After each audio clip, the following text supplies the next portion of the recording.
Hola a todos, bienvenidos a un nuevo video. Antes de comenzar, quiero hacer una advertencia importante. El contenido que van a escuchar hoy es extremadamente perturbador. Vamos a hablar de 3 casos reales de crímenes que, por su naturaleza cruel y desgarradora, han dejado una marca indeleble en la historia criminal. Estos no son casos de ficción, son historias reales de personas reales que sufrieron de maneras inimaginables. El propósito de este video no es glorificar la violencia ni el sufrimiento, sino honrar la memoria de las víctimas, entender cómo estos crímenes fueron resueltos y reflexionar sobre las fallas sistémicas que, en muchos casos, permitieron que estas tragedias ocurrieran. Si en algún momento sientes que el contenido es demasiado para ti, está completamente bien pausar el video o dejarlo. Tu salud mental es lo primero. Los 3 casos que vamos a analizar hoy tienen algo en común. Todos han sido resueltos. Los perpetradores enfrentaron la justicia, aunque para muchos ninguna sentencia podría ser suficiente dado el horror de sus crímenes. Estos casos también nos muestran las grietas en nuestros sistemas de protección infantil y social, y por qué es crucial que como sociedad permanezcamos vigilantes. Hoy vamos a hablar sobre el caso de Gabriel Fernández, un niño de 8 años torturado hasta la muerte por quienes debían protegerlo. El caso de Junko Furuta, una adolescente japonesa que vivió 44 días de puro infierno, y el caso de Sylvia Lakens, cuya muerte en 1965 se convirtió en uno de los crímenes más atroces en la historia de Estados Unidos. Estos casos nos recuerdan que el mal no siempre viene de extraños en la oscuridad. A veces viene de los lugares donde deberíamos estar más seguros. Nuestros hogares, nuestros vecindarios, las personas en quienes confiamos. Antes de continuar, quiero pedir un momento de silencio por todas las víctimas cuyas historias compartiremos hoy. Comencemos con el primer caso. En mayo de 2013, los servicios de emergencia de Palmdale, California, recibieron una llamada frenética. Una mujer reportaba que su hijo de 8 años no estaba respirando. Cuando los paramédicos llegaron al pequeño apartamento en el área de Antelope Valley, lo que encontraron los horrorizó hasta lo más profundo. Gabriel Fernández, un niño de apenas 8 años, yacía inconsciente con lesiones que los técnicos médicos de emergencia describirían después como las peores que habían visto en sus carreras. El pequeño Gabriel tenía fracturas de cráneo, costillas rotas, dientes rotos, quemaduras de cigarrillo por todo el cuerpo y marcas de BB guns incrustados en su piel. Pero esto era solo la superficie de un horror mucho más profundo. Gabriel fue transportado de emergencia al hospital, pero nunca recuperó la conciencia. 2 días después, el 24 de mayo de 2013, Gabriel Fernández fue declarado muerto. La autopsia revelaría que había sufrido un trauma contundente masivo en la cabeza, junto con evidencia de abuso sistemático y prolongado. Lo que hace este caso aún más desgarrador es que Gabriel no murió a manos de un extraño. Murió a manos de su propia madre, Pearl Fernández, y el novio de ella, Isauro Aguirre. Pero la tragedia de Gabriel va mucho más allá de 2 abusadores. Es la historia de un sistema que falló repetidamente, a pesar de múltiples advertencias. Gabriel nació el 21 de febrero de 2005. Sus primeros años no los pasó con su madre Pearl, sino con otros familiares que lo cuidaban con amor. Por todos los testimonios, Gabriel era un niño dulce, cariñoso y lleno de vida. Le encantaba sonreír, jugar y, como muchos niños de su edad, disfrutaba de cosas simples como los superhéroes y los videojuegos. Su tío, Michael Lemos Carranza, y su pareja habían cuidado a Gabriel durante años, dándole un hogar estable y lleno de amor. Gabriel estaba feliz allí, estaba seguro. Pero en 2012, Pearl Fernández, quien había mostrado poco interés en Gabriel durante años, repentinamente decidió que quería recuperar la custodia de su hijo. Los familiares que amaban a Gabriel estaban aterrorizados. Conocían a Pearl, conocían su historial, conocían a las personas con las que se rodeaba. Pero legalmente, como madre biológica, Pearl tenía derechos. Y así Gabriel fue enviado a vivir con su madre y el novio de ella, Isauro Aguirre, en Palmdale. Fue una sentencia de muerte. Lo que Gabriel experimentó en los siguientes 8 meses solo puede describirse como tortura sistemática. Pearl e Isauro no solo abusaban de Gabriel, lo torturaban de maneras que desafían la comprensión humana. Gabriel era obligado a dormir en un pequeño armario que Pearl e Isauro llamaban la caja. A menudo lo encerraban allí durante horas, a veces días. Lo ataban con cuerdas y lo amordazaban. Le negaban comida, obligándolo a comer basura de la lata de basura o excremento de gato. El juicio de Pearl Fernández e Isauro Aguirre atrajo atención nacional e internacional. Los detalles que emergieron en la corte horrorizaron incluso a detectives veteranos.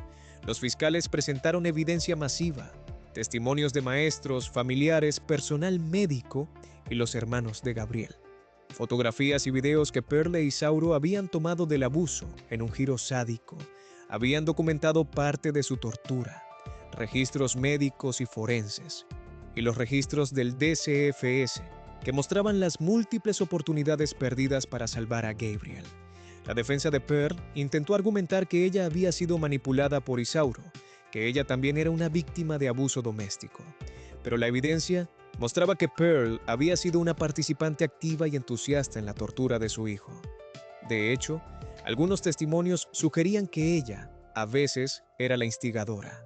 En 2018, Pearl Fernández se declaró culpable de asesinato en primer grado con circunstancias especiales, aceptando una sentencia de cadena perpetua, sin posibilidad de libertad condicional, a cambio de que la fiscalía no buscara la pena de muerte. Isauro Aguirre fue a juicio. En noviembre de 2017 fue encontrado culpable de asesinato en primer grado con la circunstancia especial de tortura intencional. El jurado recomendó la pena de muerte. En junio de 2018, el juez sentenció a Aguirre a muerte. Actualmente, está en el corredor de la muerte en California. Pero la búsqueda de justicia no terminó con los perpetradores directos. En un movimiento sin precedentes, 4 trabajadores sociales del DCFS fueron acusados criminalmente en conexión con la muerte de Gabriel. Los fiscales argumentaron que su negligencia y falsificación de registros habían contribuido directamente a la muerte del niño. Los trabajadores sociales acusados fueron Stephanie Rodríguez, Patricia Clement, Kevin Baum y Gregory Merritt.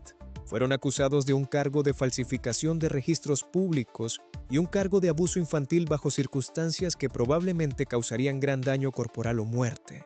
Los fiscales argumentaron que si hubieran hecho su trabajo apropiadamente, Gabriel estaría vivo. Esto marcó la primera vez en la historia del condado de Los Ángeles que trabajadores sociales enfrentaban cargos criminales relacionados con la muerte de un niño bajo su supervisión. El caso contra los trabajadores sociales era controversial. Algunos argumentaban que criminalizar a trabajadores sociales, quienes a menudo están sobrecargados y mal financiados, enviaría un mensaje escalofriante y haría que el reclutamiento fuera aún más difícil. Otros argumentaban que la negligencia en este caso fue tan egregia que la responsabilidad criminal era apropiada. En 2020, después de años de procedimientos legales, un tribunal de apelaciones desestimó los cargos contra los trabajadores sociales, dictaminando que no tenían el deber legal de proteger a Gabriel de sus padres. Esta decisión fue extremadamente controversial y muchos la vieron como una denegación de justicia. Sin embargo, el condado de Los Ángeles llegó a un acuerdo en demandas civiles, pagando más de $1,5 millones a miembros de la familia de Gabriel. La muerte de Gabriel Fernández sacudió al sistema de protección infantil de California y del país. Llevó a reformas significativas, aunque muchos argumentan que no son suficientes. Netflix produjo una serie documental en 2020 titulada The Trials of Gabriel Fernández, que trajo atención internacional al caso. La serie fue criticada por algunos por ser explotadora, pero otros argumentaron que mantenía la conversación sobre la protección infantil en el centro de atención pública. El caso de Gabriel nos obliga a hacer preguntas difíciles.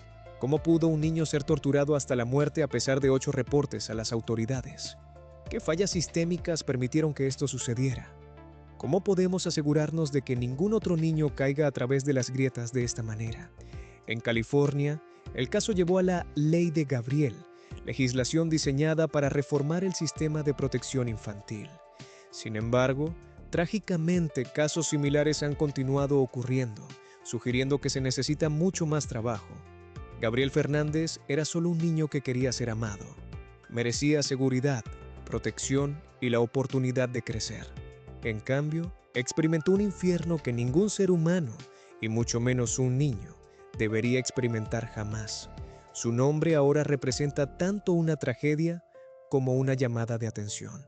Nos recuerda que la protección infantil no es solo responsabilidad de los trabajadores sociales o maestros, sino de todos nosotros como sociedad. Descansa en paz, Gabriel.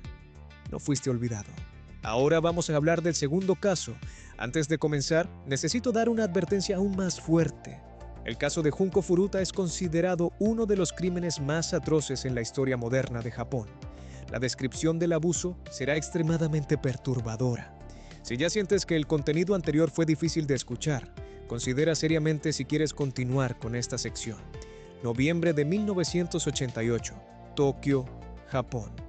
Junko Furuta era una estudiante de secundaria de 17 años que vivía en Misato, prefectura de Saitama. Por todos los testimonios, Junko era una joven extraordinaria. Era una estudiante excelente con calificaciones sobresalientes.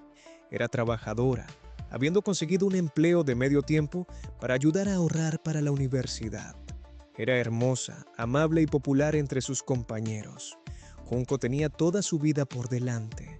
Había sido aceptada en una escuela secundaria prestigiosa y tenía planes de asistir a la universidad después de graduarse. Disfrutaba pasar tiempo con sus amigos, estudiaba diligentemente y era una hija amorosa para sus padres. El 25 de noviembre de 1988, Junko salió del trabajo en bicicleta, como lo hacía regularmente. Iba de camino a casa después de su turno vespertino. Nunca llegaría a casa. Lo que le sucedió a Junko Furuta durante los siguientes 44 días representa uno de los episodios más oscuros de crueldad humana jamás documentados. Mientras Junko pedaleaba a casa esa noche de noviembre, fue atacada. Pero esto no fue un crimen de oportunidad o un acto aleatorio. Había sido planeado. Un joven delincuente llamado Hiroshi Miyano había estado obsesionado con Junko.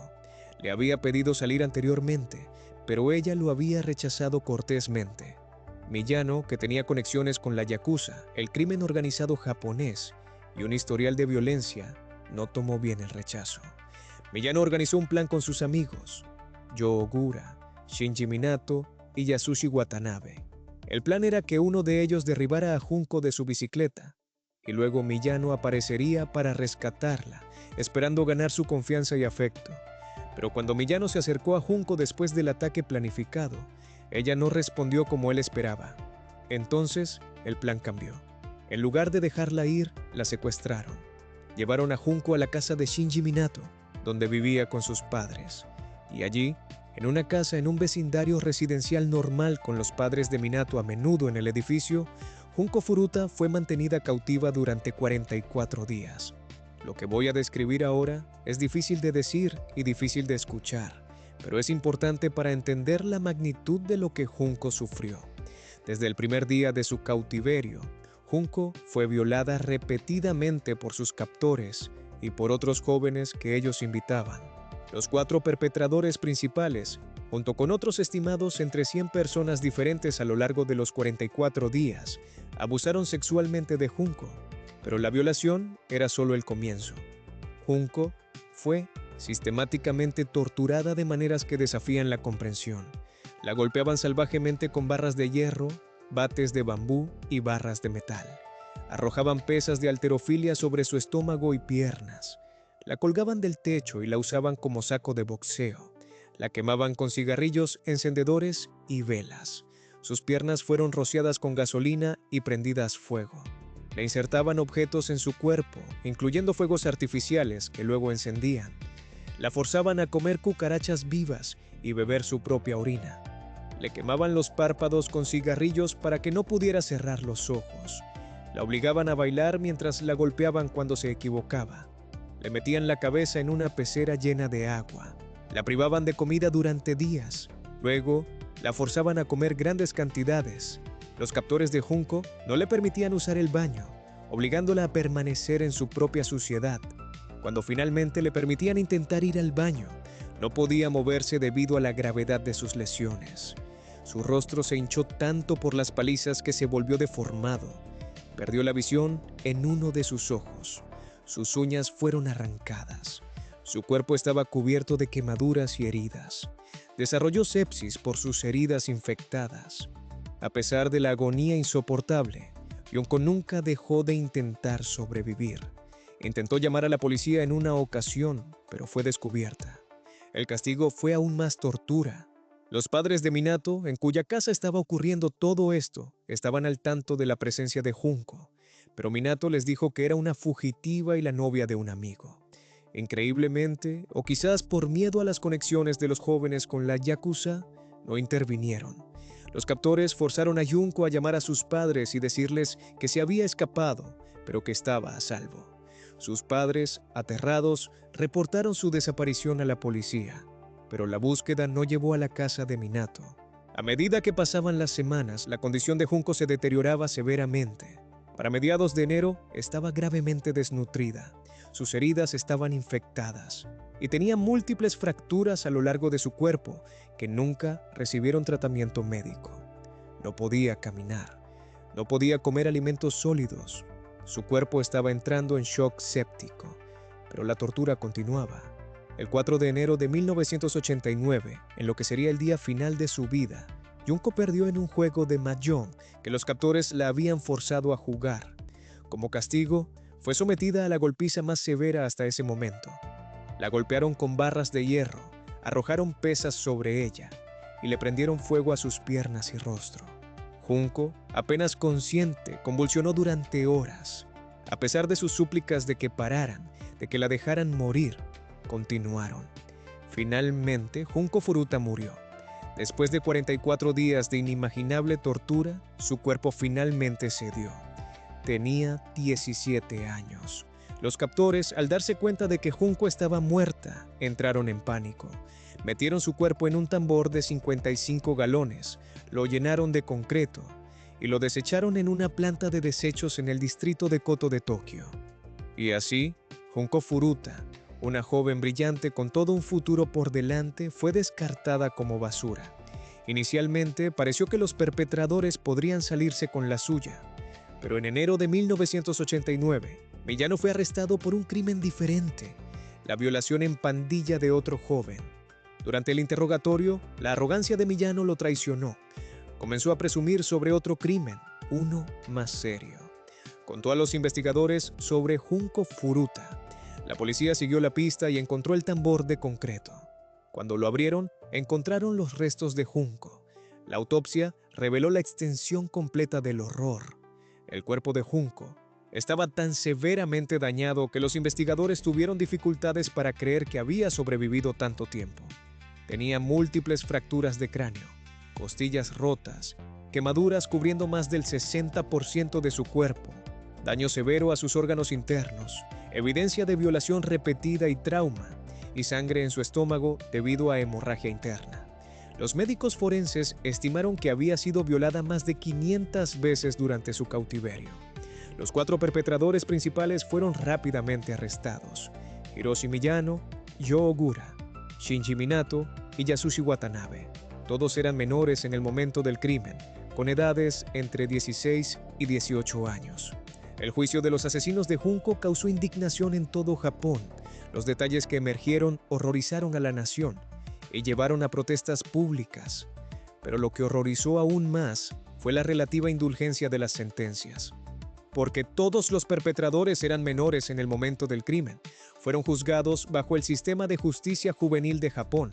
Sus identidades estaban legalmente protegidas, aunque posteriormente fueron filtradas. Las sentencias fueron: Hiroshi Miyano recibió 17 años de prisión, luego aumentado a 20 años en apelación. Yo Ogura recibió 8 años de prisión. Shinji Minato recibió de 5 a 9 años de prisión. Yasushi Watanabe recibió de 5 a 7 años de prisión, para un crimen que involucró 44 días de tortura indescriptible terminando en asesinato. Muchos consideraron estas sentencias como una burla a la justicia. El juez razonó que, como menores que habían sido influenciados por conexiones con la Yakuza, los perpetradores merecían la oportunidad de rehabilitarse. Esto, a pesar de la evidencia de la crueldad deliberada y sostenida de sus acciones. Durante el juicio, la madre de Miyano culpó a Junko, sugiriendo que ella los había seducido. Esta afirmación repugnante añadió insulto a una herida ya insoportable para la familia Furuta. Todos los perpetradores principales finalmente fueron liberados de prisión después de cumplir sus sentencias relativamente cortas. Y trágicamente, varios de ellos han reofendido. Hiroshi Miyano fue arrestado nuevamente en 2004 por asalto. Joe Ogura fue arrestado en 2004 por secuestrar y golpear a un hombre. Los otros han mantenido perfiles relativamente bajos, aunque sus identidades son conocidas en ciertos círculos en Japón. La familia Furuta quedó devastada. La tumba de Junko, en el cementerio de Wakasu en Tokio, se convirtió en un lugar de peregrinación para aquellos conmovidos por su historia. Pero la familia ha reportado que la tumba ha sido repetidamente vandalizada por asociados de los perpetradores. El caso de Junko Furuta expuso varias fallas serias. En el sistema de justicia, el caso destacó los problemas con el sistema de justicia juvenil de Japón, particularmente cuando se trata de crímenes extremadamente violentos. Muchos argumentaron que las sentencias fueron completamente inadecuadas para la gravedad de los crímenes. En la sociedad, ¿cómo pudo un grupo de jóvenes torturar a alguien durante 44 días sin que nadie interviniera? Los padres de Minato sabían que había una chica en la casa. Vecinos reportaron ruidos extraños, pero no investigaron. Un estimado de 100 personas diferentes interactuaron con Junko durante su cautiverio, ya sea como participantes o testigos, y ninguno alertó a las autoridades. Las conexiones con la yakuza también jugaron un papel. El miedo a las represalias de las conexiones de los perpetradores con el crimen organizado pudo haber silenciado a posibles testigos. El caso de Junko Furuta es recordado en Japón como un recordatorio de la capacidad de crueldad humana y la importancia de la intervención. Su historia se enseña como un caso de advertencia, aunque el conocimiento del caso varía. Internacionalmente, su caso es menos conocido que algunos crímenes comparables, posiblemente debido a las barreras del idioma y las diferencias culturales en el reportaje de crímenes. Es importante recordar que Junko Furuta no era solo una víctima. Era una persona con sueños, aspiraciones, una familia que la amaba y amigos que disfrutaban de su compañía. Era una estudiante excelente que estaba trabajando para construir un futuro. Era una chica que disfrutaba de la música, que era amable con los demás, que tenía toda la vida por delante.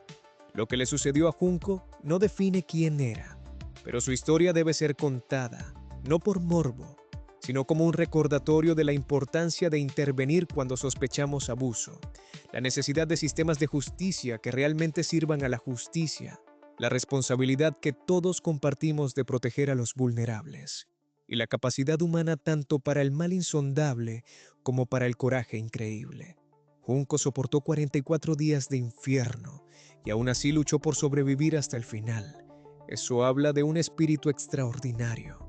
Su familia estableció una beca en su nombre para estudiantes que, como Junko, trabajan duro para construir un futuro mejor. Junko Furuta merece ser recordada no solo por cómo murió, sino por cómo vivió, con diligencia, amabilidad y esperanza. Descansa en paz, Junko. Tu historia no será olvidada. Ahora vamos al tercer y último caso. Octubre de 1965, Indianápolis, Indiana. En un vecindario tranquilo de clase trabajadora, los vecinos comenzaron a notar olores extraños provenientes de una casa en 3850 East New York Street.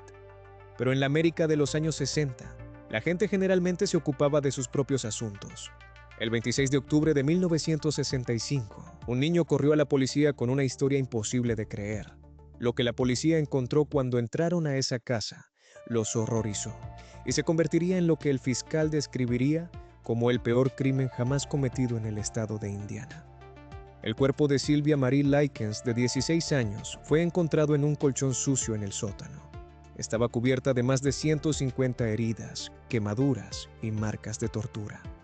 Y las palabras «soy una prostituta y estoy orgullosa de ello» habían sido grabadas en su abdomen con una aguja caliente. Pero quizás lo más impactante fue quién había cometido este crimen. No fue un asesino en serie errante o un extraño peligroso. Fue Gertrude Baniszewski, la mujer a quien los padres de Sylvia le habían pagado para cuidarla. Y sus ayudantes fueron los propios hijos de Gertrude, junto con niños del vecindario. Este es el caso de Sylvia Likens. Para entender cómo Sylvia terminó en la casa de Gertrude Baniszewski, necesitamos conocer a su familia, Lester y Betty Likens eran trabajadores de carnaval que viajaban por el circuito de ferias. Tenían 5 hijos, entre ellos Sylvia, nacida el 3 de enero de 1949, y su hermana Jenny, solo un año menor que Sylvia y que sufría de polio. El estilo de vida itinerante de los padres Likens significaba que frecuentemente dejaban a sus hijos al cuidado de otros. En el verano de 1965, Lester y Betty planeaban otra temporada de trabajo en carnavales y necesitaban encontrar alojamiento para Sylvia y Jenny. A través de conocidos, fueron presentados a Gertrude Banisewski, una mujer de 37 años que vivía con sus 7 hijos en Indianápolis. Gertrude acordó cuidar a Sylvia y Jenny a cambio de $20 por semana, aproximadamente $180 en dinero actual. Para Lester y Betty parecía una solución perfecta. Para Sylvia y Jenny, que fue el comienzo de una pesadilla. Gertrude Banisewski era una mujer amargada y enferma, divorciada 2 veces. Había tenido 7 hijos de diferentes padres. Vivía en la pobreza, luchando para alimentar a su gran familia en una casa destartalada. Físicamente, Gertrude estaba en mal estado. Sufría de asma severa, desnutrición y estrés. Tenía solo 37 años, pero parecía mucho mayor. Su salud mental también era cuestionable. Era conocida por arrebatos violentos e irracionales. Gertrude estaba llena de resentimiento hacia los hombres que la habían dejado, hacia su pobreza, hacia su difícil vida. Y cuando Sylvia Likens llegó a su casa, una chica bonita, saludable y relativamente despreocupada, Gertrude encontró un objetivo para toda su ira y frustración. Al principio, todo parecía bien. Sylvia y Jenny se inscribieron en la escuela local, Arsenal Technical High School. Hicieron amigos. Sylvia era descrita como una chica alegre, un poco traviesa, pero generalmente dulce y amigable. Pero pronto, problemas comenzaron.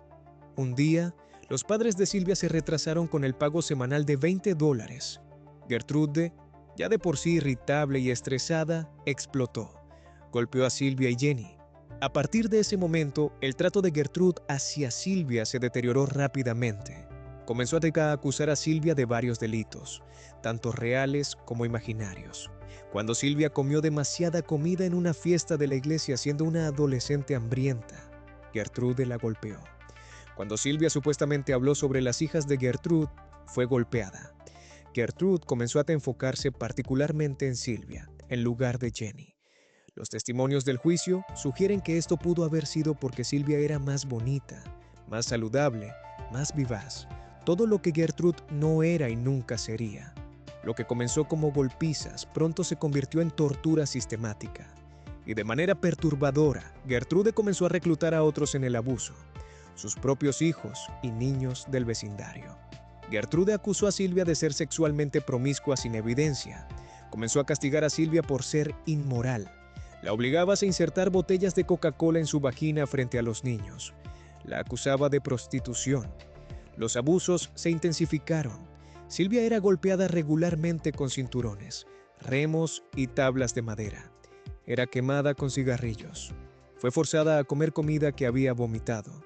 Se le negaba comida durante días. Luego, era obligada a comer en exceso. Fue obligada a quitarse la ropa frente a niños del vecindario. Sus dedos fueron severamente quemados. Fue arrojada por las escaleras del sótano. Le fue lanzado agua hirviendo en la cara. Gertrude les decía a los niños que Sylvia era mala y merecía castigo.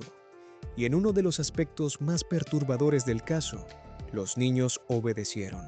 Los hijos de Gertrude, Paula de 17 años, Stephanie de 15, John de 12 y otros niños más pequeños, participaron en diversos grados. Los niños del vecindario también fueron invitados a golpear y torturar a Sylvia, convirtiéndolo en una actividad grupal enfermiza. A principios de octubre de 1965, Sylvia estaba gravemente herida, desnutrida y traumatizada. Gertrude decidió que Sylvia ya no asistiría a la escuela. Fue confinada al sótano. El 22 de octubre, Gertrude calentó una aguja sobre una llama y grabó las palabras en el abdomen de Sylvia. Soy una prostituta y estoy orgullosa de ello. Cuando Gertrude se cansó, hizo que un niño del East 200, vecindario de 14 años, Richard Hobbs, continuara. Sylvia, debilitada pero aún luchando por sobrevivir, hizo intentos de escape. En una ocasión, logró llegar a la puerta frontal antes de ser capturada y llevada de vuelta al sótano. El castigo por este intento fue más tortura. Para el 25 de octubre, Sylvia apenas podía moverse. Su cuerpo estaba cubierto de heridas, quemaduras y moretones. No había comido adecuadamente en semanas. Estaba entrando y saliendo de la conciencia. En la noche del 25 de octubre, Sylvia luchó por llegar a las escaleras del sótano, intentando subir. No pudo. Colapsó. El 26 de octubre por la mañana, Sylvia Marie Likens murió. Tenía 16 años. La causa oficial de la muerte fue listada como hemorragia cerebral, shock séptico secundario a lesiones extensas de piel, daño cerebral e hinchazón y desnutrición extrema. Cuando Sylvia murió, Gertrude intentó encubrir el crimen. Creó una nota, supuestamente escrita por Sylvia, que decía que había huido con un grupo de chicos que la habían golpeado. Gertrude planeó hacer que uno de los chicos descubriera el cuerpo de Sylvia en un área remota. Pero su plan se desmoronó cuando Jenny Likens, la hermana de Sylvia, que había presenciado todo pero había sido incapaz de detenerlo, encontró el coraje para actuar. Jenny le dijo a la policía: «Consigan la policía, nos mata». Los oficiales respondieron a la casa. Cuando entraron, el olor de carne en descomposición era abrumador. Encontraron el cuerpo de Sylvia en el sótano. La escena era uno de los peores crímenes que los detectives veteranos de Indianápolis habían visto.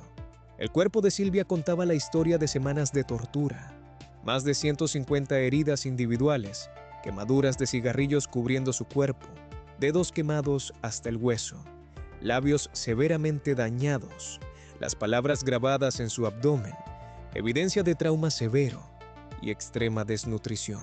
Gertrude Baniszewski fue arrestada inmediatamente, junto con Paula Baniszewski, su hija mayor, Stephanie Baniszewski, John Baniszewski Jr. y dos niños del vecindario, Richard Hobbs y Coy Hubbard. El juicio comenzó en abril de 1966 y duró semanas. Fue uno de los juicios más publicitados en la historia de Indiana. Los testimonios revelaron la extensión completa del horror. Jenny Likens, ahora a salvo pero traumatizada de por vida, testificó sobre lo que había presenciado. Otros niños, algunos de los cuales habían participado, describieron la atmósfera en la casa de Gertrude. La fiscalía presentó evidencia médica devastadora. Las fotografías de las lesiones de Sylvia horrorizaron al jurado. Gertrude intentó una defensa de demencia, alegando que estaba demasiado enferma y debilitada para haber hecho lo que se le acusaba. Culpó a sus hijos y a los niños del vecindario, pero la evidencia era abrumadora. Testimonios dejaron claro que Gertrude había sido la instigadora, la que orquestó y dirigió la tortura de Sylvia.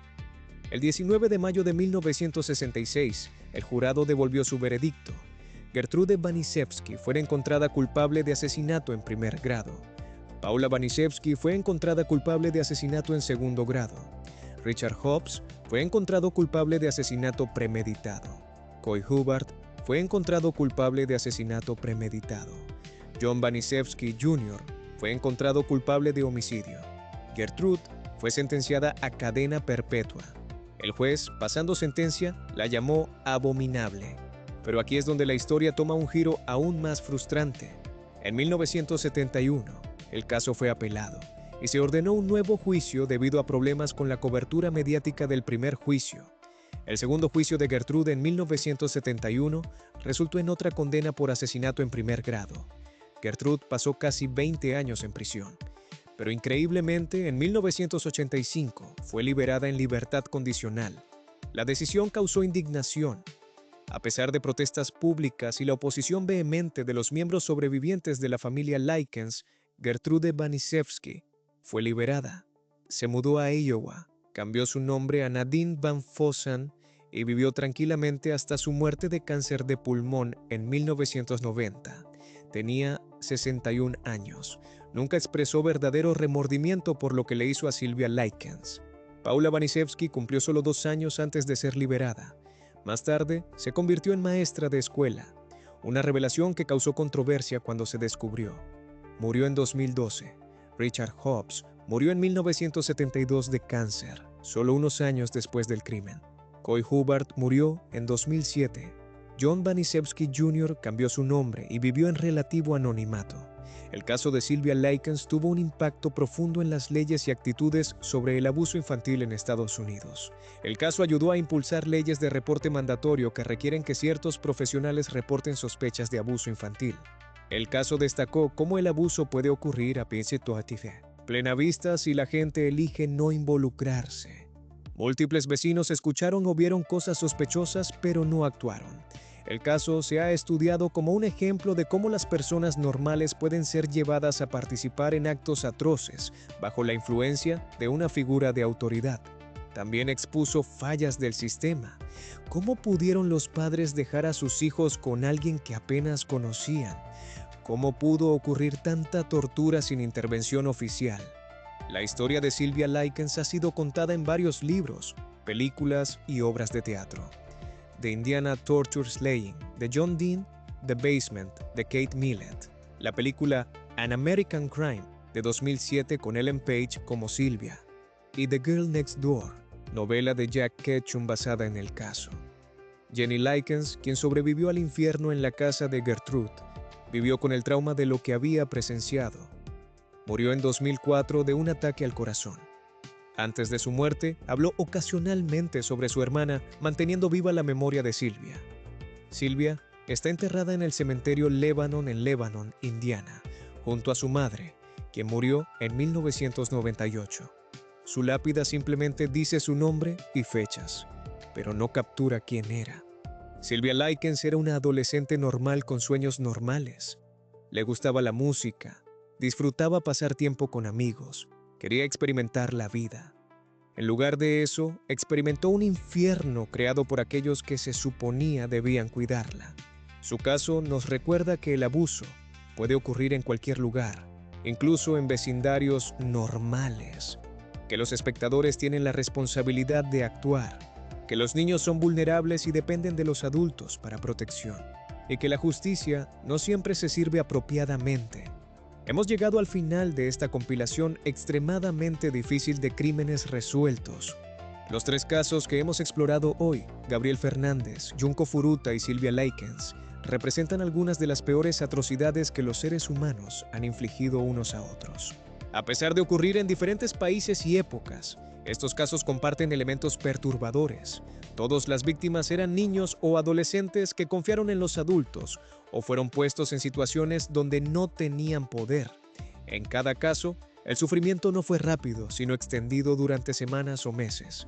Las víctimas experimentaron infiernos sostenidos. Ninguno de estos crímenes fue cometido en completo aislamiento. Hubo otros presentes que participaron, permitieron o ignoraron lo que estaba sucediendo. En cada caso, sistemas que deberían haber protegido a las víctimas fallaron, ya sean trabajadores sociales, policía, vecinos, familiares o el sistema de justicia. Muchos sienten que las sentencias recibidas por los perpetradores no fueron proporcionales a la magnitud de sus crímenes, particularmente en los casos de Furuta y Likens. Estos casos nos enseñan lecciones importantes. Primero, la responsabilidad de intervenir. Estos casos nos enseñan que el silencio es complicidad. Cuando vemos señales de abuso, tenemos la responsabilidad moral de actuar. Una llamada a las autoridades podría salvar una vida. Segundo, los sistemas deben mejorar. Los sistemas de protección infantil deben tener financiamiento adecuado, personal capacitado y protocolos que realmente protejan a los niños. Las reformas no deben esperar a que ocurran tragedias. Tercero, las señales de advertencia son importantes. Moretones inexplicables, cambios de comportamiento, miedo extremo, aislamiento. Estas señales deben tomarse en serio, no descartarse. Cuarto, la justicia debe servir a las víctimas. Los sistemas de justicia deben equilibrar rehabilitación con responsabilidad, particularmente en casos de violencia extrema y tortura. Y quinto, la prevención es crucial. Es mejor prevenir el abuso que responder a él. Educación, recursos comunitarios y apoyo para familias en riesgo pueden marcar la diferencia. Aunque estas historias son devastadoras, también han llevado a cambios positivos. Las leyes de protección infantil se han fortalecido. La conciencia sobre el abuso infantil ha aumentado. Se han creado recursos para víctimas de abuso. Las comunidades están más atentas a las señales de advertencia. Gabriel, Junco y Silvia no murieron en vano si sus historias nos motivan a proteger a otros. Si alguien viendo esto está experimentando abuso, por favor sepa, no es tu culpa. Mereces estar a salvo. Hay personas que pueden ayudar. Tu vida tiene valor. En Estados Unidos, la Línea Nacional de Abuso Infantil es 1-800-422-4453. La Línea Nacional de Violencia Doméstica es 1-800-799-7233. En emergencias, llama al 911 o al número de emergencia local. En países de habla hispana, consulta con servicios sociales locales, líneas de ayuda nacionales para abuso infantil y organizaciones de protección infantil. Los casos que hemos discutido hoy son desgarradores. Son difíciles de escuchar, difíciles de procesar y difíciles de olvidar. Pero es importante recordar que detrás de cada estadística de crimen, cada titular de noticias, hay una persona real con una vida real que fue arrebatada. Gabriel Fernández quería ser amado. Junco Furuta quería ir a la universidad. Silvia Likens quería ser una adolescente normal. Todos merecían vivir. Todos merecían estar a salvo. Todos merecían la oportunidad de crecer, amar, soñar y alcanzar su potencial. Al compartir sus historias, las mantenemos vivas. Al aprender de estas tragedias, honramos su memoria. Y al comprometernos a proteger a los vulnerables, les damos significado a su sufrimiento. Estos casos están resueltos en el sentido de que los perpetradores fueron capturados y condenados. Pero nunca estarán verdaderamente resueltos porque ninguna cantidad de justicia puede deshacer el daño causado o traer de vuelta a las vidas perdidas. Lo que podemos hacer es asegurarnos de que recordamos, que aprendemos, que actuamos cuando es necesario y que nunca miramos hacia otro lado cuando alguien necesita ayuda. Gracias por ver este video extremadamente difícil. Sé que el contenido de hoy fue más pesado que el usual. Si necesitas tomarte un descanso, procesar lo que has escuchado o hablar con alguien, por favor hazlo. Cuida tu salud mental, cuida a las personas a tu alrededor y si ves algo, di algo. Si este video te hizo reflexionar, considera compartirlo con las advertencias apropiadas para ayudar a crear conciencia sobre la protección infantil y la responsabilidad comunitaria. En los comentarios, los invito a compartir pensamientos respetuosos sobre estos casos o recursos adicionales para víctimas de abuso. Nos vemos en el próximo video. Cuídense mucho. En memoria de Gabriel Fernández, 2005 a 2013. Junco Furuta, 1971 a 1989. Silvia Likens, 1949 a 1965. Y todas las víctimas de abuso cuyas historias nunca conoceremos. Descansen en paz.